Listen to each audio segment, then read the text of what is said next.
As we engage this cipher, we'll stay tight to the end like that Pat Boy Gronk. We're here like Piggy passing the conch. Later for the ladies and lords, watch us fly.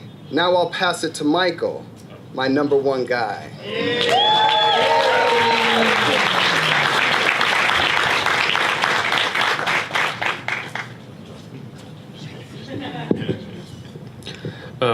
Dear brother and sister, they say to inspire, you must be inspired first. My time with you are nothing short but inspiring and eye-opening. Whether it's the leadership and welcoming feeling of Jose and Naomi, or it's the importance to express yourself through music with Tazi. All of you, one way or the other, has shaped me into the person that I am today. You gave me the courage to go out and do the things that I love rather than the things that the world tells me to do. You gave me the courage to step up on the plate and challenge the status quo when everyone else is just content to go along. You gave me the courage to stand up in front of you today. Those of you I have the utmost admiration and endearment for. Sharing with you the lesson that I have learned. I hope that before going to the big bad world to make a dent in it, this story would prove useful for you as I do for me. So I turned 21 exactly 1 month from today, 1 month ago from today. Every birthday, I would sit down and look back on previous year to see what I have learned. I treat my birthday as a test in a class I call life. Suppose that a test measures your knowledge of a class, then my birthday would serve as a reminder that my time is limited on earth and I should make the most out of it. If life is an education, then the most successful one would think of themselves as students. This 21st birthday felt special to me, not because I can finally drink, but because the sheer amount of knowledge that I have learned in the past year or so. To me, it felt like I've been procrastinating in this class for a long, long time, and then tried to cram it all in the end. This guy knows this best.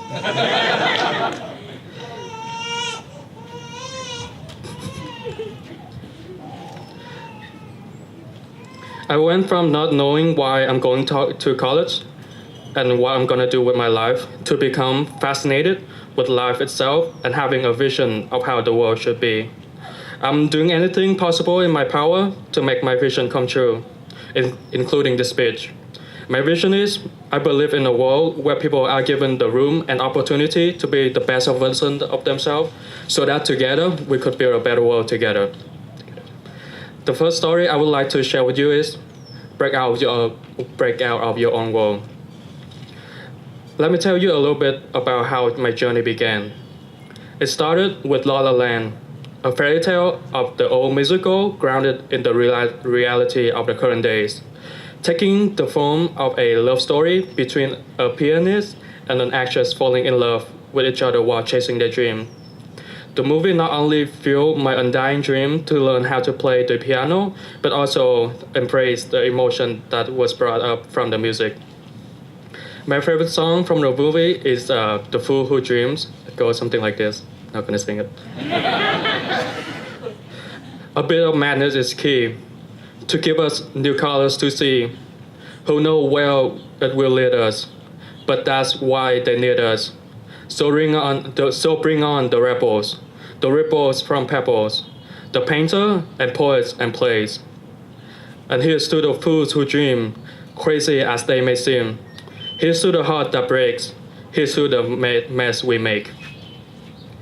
This reminds me a very old Apple commercial that honors those who change the world. And I quote, "Here's to the crazy one, the misfit, the rebels, the troublemakers, the round pegs in the square holes, the one who says things differently, the one who not fond of the rules, and they have no respect for the status quo.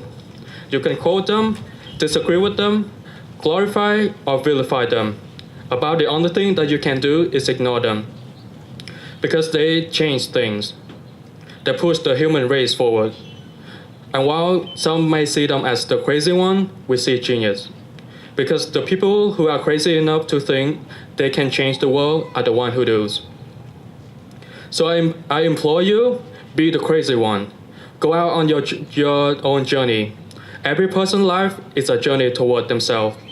It's a journey of finding who they are and turning the dreams they have in their head into reality. Be the one whose dreams are clearer than the reality that tells you you are crazy. Too often, we got stuck living in someone else's life. Too often, we got trapped in dogma, which is living with the result of other people thinking. The journey won't be easy. You will be met with the opposition to keep it the way that it is. The journey will like a bird finding its way out of the egg. At the very moment, the egg is the world. The egg is the only world that the bird has ever known. But who wish to be born must first destroy the world. Since the limited world of the egg is gone, opening up to the bird is the infinitely bigger world where it can fly freely and do whatever it wants. As some of you may already know, I went through some of my most difficult time in life during my sophomore year. Before that, I lived a very limited life. Some may even say boring. Go to class, take everything in, go home, play some video game, study, eat, sleep, repeat. My goal in life was to graduate college, get a life, and live a cliche life. But after the things that happened, that left me dealing with depression for more than a year, the way through which I perceive life changed completely. I realized that it is a luxury to put my interests first, but it is an honor to put the interests of others before me. So I decided to get involved more and more on campus. I love planning events, going to meetings, and doing things that would contribute towards something bigger. But among these things, what I hate the most was the idea of good enough, or that's how it's always been done. Time and time when I brought up a new way to do something, I would get rejected for putting in unnecessary work. One time, they wouldn't even let me improve upon something, even though it's my effort that I'm exerting in my portion of the whole event that we were working on, because it's good enough already. In that very moment, I realized that when you are growing up, you tend to get told that the world is the way that it is, and your life is just to live your life inside the world. Try not to bash into the wall too much. Keep everything the same. It has been the way that it is, and it should be that way. But that is a very limited life. Life can be much broader once you discover that everything around you that you call life was made up by people who were no smarter than you. You can change it, you can influence it, you can build your own thing to change the way people look at the world. Life isn't something that's just there and you're just gonna live in it. Life is something that you should embrace, change, and improve to make your mark upon it. Because life is kind of messed up in a lot of ways. My third story, and this is my favorite one of all, was told by our beloved Professor Vasquez, who teaches astronomy. It was during one hot summer night. We were doing our first lab for astronomy. While we were doing our worksheet in the classroom, Professor Vasquez would run back and forth between the classroom and outside to see if the sky is clear enough so we could use the fancy telescope to look at the stars. It wasn't until the fifth or sixth time that he finally ran into the class with the biggest smile on his face. "Everybody go outside, we're gonna look at the moon," he said excitedly. And the excitement was contagious. We all rushed outside, impatiently wait for him to bring out his telescope and calibrate it so we could take turn looking at the moon. But when he finished calibrating, turned around and started talking to us about the moon, the clouds started creeping in. As he turned around and saw the cloudy sky, all he could say was, "Oh."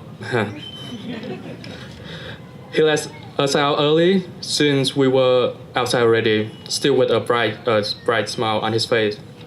So I got curious and stuck around for a little bit. I asked him why he was so happy even though we couldn't look at the moon. He said that because he loves astronomy, he loved the stars. He asked me, "Do you know what the star remind me of?" I shook my head curiously, waiting for a magical story. And that's exactly what he told me. He said that the star reminded him of ourselves. Stars come in our shape and size just like us. The stars use helium and hydrogen to fuel themselves, and we use our emotion and our feeling to fuel ourselves. Like the stars, the more emotion and feeling we have, the brighter we shine. But when a star reaches critical mass, there's two things that could happen. Either the star would explode into a supernova, giving the universe one of its brightest stars, or it would collapse by its own gravity and become a black hole. You see, he said, people are like stars. The carbons in our body are from the stars. The calcium in our body are from the stars. Just like them, when we reach a critical point in our life, we would either push through and shine brighter than ever, or we could collapse by our own emotion. That was one of the most profound things that someone has ever told me. In your life, the testament to ourselves is our own feelings. External factor might be strong at times, but it's our own emotion that will mark the end of us. If you are able to push through the struggle, you will shine brighter than ever. If the struggle we face don't scare us, then it's probably not that important.